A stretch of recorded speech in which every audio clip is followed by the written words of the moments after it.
Episode के starting में एक बिजनेसमैन किसी फॉर्मूले की बात कर रहे होते हैं कि ये फॉर्मूला को मार्केट में उतारते ही हमारी कंपनी टॉप पे पहुंच जाएगी। फिर वो फॉर्मूला रखकर चला जाता है। इस फॉर्मूले की सिक्योरिटी टास्क फोर्स की टीम कर रही होती है, क्योंकि उन्हें पता था कि वरुण ये फॉर्मूला चोरी करने जरूर आएगा। फिर वरुण आता है और उन सबके बीच से बिल्डिंग में प्रवेश कर जाता है और उन लोगों को पता भी नहीं चलता है। फिर वरुण वो फॉर्मूला ढूंढ लेता है कि तभी वहाँ पे अलार्म बजने लगता है। तब सारे लोग वरुण को घेर लेते हैं। फिर वरुण वहाँ से भागने लगता है और छत पर चला जाता है और एक छोटे से पाइप के जरिए वहाँ से बाहर निकल जाता है और एक टैक्सी को रोककर वहाँ से चला जाता है। इसके बाद हेडक्वार्टर में देखते हैं जो रणवीर बोलता है कि ये चोर कुछ ज्यादा ही चालाक है, जो हर बार हमसे बच के निकल जाता है। दूसरी तरफ हम वरुण को देखते हैं जो एक बिल्डिंग के पास आता है और उसी बिल्डिंग को देख रहा होता है। इसके बाद हेडक्वार्टर में मयंक किसी आदमी को लेके आता है। वो आदमी बोलता है कि वो चोर मेरे आंखों के सामने से भागा था और वो टैक्सी ड्राइवर को वर्ली सीफेस ले जाने को बोला था। दूसरी तरफ हम वरुण को देखते हैं जिसे किसी बिजनेसमैन का कॉल आता है। वो बिजनेसमैन उस फार्मूले के बारे में पूछता है तो वरुण बोलता है कि पहले तुम मेरे अकाउंट में 3 करोड़ रुपए ट्रांसफर करो, तभी मैं ये फार्मूला तुम्हें दूंगा। दूसरी तरफ टास्क फोर्स की टीम को देखते हैं जो वर्ली सीफेस में किसी गार्ड को बुलाकर पूछताछ करता है। फिर वो गार्ड वरुण के बारे में सब बता देता है और बोलता है कि इस बिल्डिंग के पीछे एक चौल है, उसकी माँ वहीं रहती है। फिर वो लोग उस चौल में जाके उसका घर ढूंढते हैं और उसके घर पे जाते हैं। उसके घर पे वरुण के पापा मिलते हैं। रणवीर उनसे वरुण के बारे में पूछता है तो उसके पापा बताते हैं कि हमें खुद वरुण से मिले 2 साल हो गया है। आखिरी बार जो पता वरुण ने अपने मम्मी पापा को दिया था वो पता वरुण के पापा रणवीर को दे देते हैं। फिर मयंक उनसे पूछता है कि ऐसी क्या बात हो गई थी कि वरुण आप लोगों को छोड़कर चला गया। फिर वरुण के पापा बताते हैं कि हम लोग बहुत खुश रहते थे। फिर एक दिन वरुण का बाइक चलाते हुए एक्सीडेंट हो गया था। उसके शरीर की लगभग सारी हड्डियां टूट चुकी थी। डॉक्टर ने जवाब दे दिया था कि वो कभी चल फिर भी पाएगा, लेकिन वरुण ने डॉक्टर को झूठा साबित कर दिया। वो पहले से भी अच्छा हो गया था, लेकिन वरुण अस्पताल से आने के बाद बिल्कुल बदल गया था और फिर एक दिन वो हमें छोड़कर चला गया। तब से वापस लौट के नहीं आया। फिर रणवीर बोलता है कि कोई तो ऐसी जगह होगी जहाँ से वरुण के बारे में पता लगाया जा सके। तो फिर उसके पापा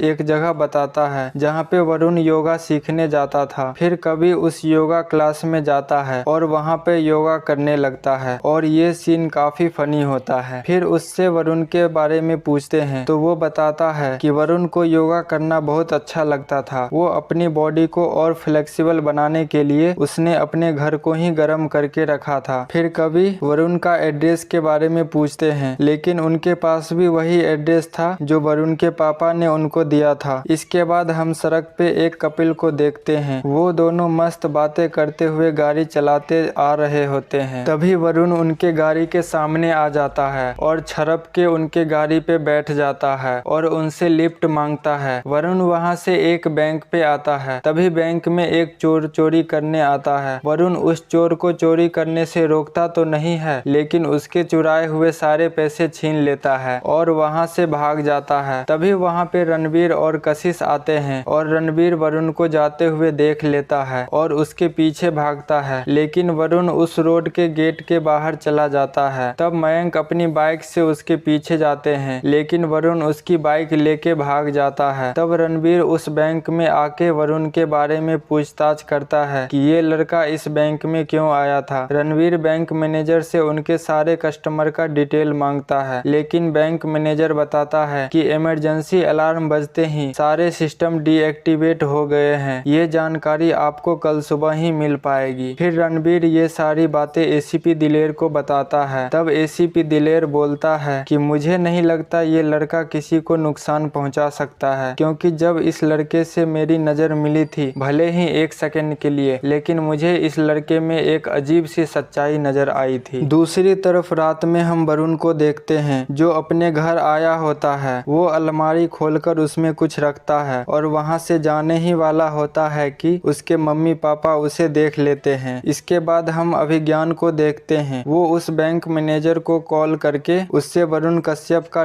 डिटेल पूछता है तो बैंक मैनेजर बताता है कि इस नाम से हमारे बैंक में कोई अकाउंट नहीं है। फिर अभिज्ञान पूछता है कि 24 घंटे के अंदर किसी अकाउंट में बहुत ज्यादा अमाउंट का ट्रांजैक्शन हुआ है क्या। फिर बैंक मैनेजर चेक करके बताता है कि एक अकाउंट है दीपक शाह के नाम से जिसमें 3 करोड़ रुपए का ट्रांजैक्शन हुआ है। फिर अभिज्ञान उसका एड्रेस ले लेता है और फिर हम एसीपी दिलेर को देखते हैं। उनके पास वरुण की मां का कॉल आता है और वो बोलती है कि मैं आपको उस चोर के बारे में जानकारी दे सकती हूँ जिसकी आपको तलाश है। दूसरी तरफ हम देखते हैं कि कभी वरुण के घर पे जाता है और योगा मैट से बचने के बहाने घर के अंदर चला जाता है और उसके साथ में योगा करने लगता है। इसके बाद कभी वॉशरूम के बहाने उसके रूम में जाता है और किसी को फोन करता है। तब वरुण भी वहां उसे देखने के लिए अंदर आता है और उसका बंदूक लेके उसी के ऊपर तान देता है और उससे उसके बारे में पूछने लगता है। तब कभी अपने बारे में बताता है। तब वरुण अपने कमरे का हीटर को चालू कर देता है ताकि कमरा गर्म हो जाए। फिर मयंक वहां आता है और वरुण उसका भी गन ले लेता है और कमरे बंद करके वहां से भागने लगता है। कमरे में कभी उस हीटर को बंद करता है। तब मयंक वहां से बाहर निकल के उस पर गोली चलाता है लेकिन वो फिर भी बच जाता है। वरुण घर के बाहर निकलता है तभी वहां पे कशिश बड़े चालाकी से उसे एक शीशे के अंदर बंद कर देती है। तब वहां पे एसीपी दिलेर और वरुण के माँ बाप आते हैं और वो लोग वरुण के बारे में बताते हैं कि इसके एक्सीडेंट की वजह से हमें हमारा घर बेचना पड़ा था। पैसों की कमी के कारण हमने लोगों के घर काम करना शुरू किया और इन सब का जिम्मेवार वरुण अपने आप को मानने लगा। तब वरुण ने अपनी माँ से वादा किया था कि वो उसके लिए एक बड़ा घर खरीदेगा, वो भी ठीक समुंदर के सामने जहाँ से पूरा समुंदर दिखाई दे। इसलिए वरुण रोज रात को वर्ली सीफेस जाया करता था। फिर रणवीर बोलता है कि वजह चाहे जो भी हो सर, सजा तो इसको मिलेगी, कानून तोड़ा है इसने। फिर एसीपी दिलेर भी बोलता है कि गुनाह किया है तो सजा तो मिलेगी ही, सत्यवचन। इसके बाद हम आभा को देखते हैं जो हॉस्पिटल में एडमिट थी। वो सपने में कुछ देख रही होती है कि तभी वो होश में आ जाती है और डॉक्टर को आवाज लगाती है और ये एपिसोड यहीं पे एंड हो जाती है। ये एपिसोड कैसा लगा दोस्तों, ये हमें कमेंट में जरूर बताएं और इस वीडियोज को एक लाइक कर दें और हमारे चैनल को सब्सक्राइब कर लें। हम ऐसे ही आप लोगों के लिए सुपर कॉप्स के वीडियोज लेके आते रहेंगे। मिलते हैं अगले वीडियो में। Thanks for watching.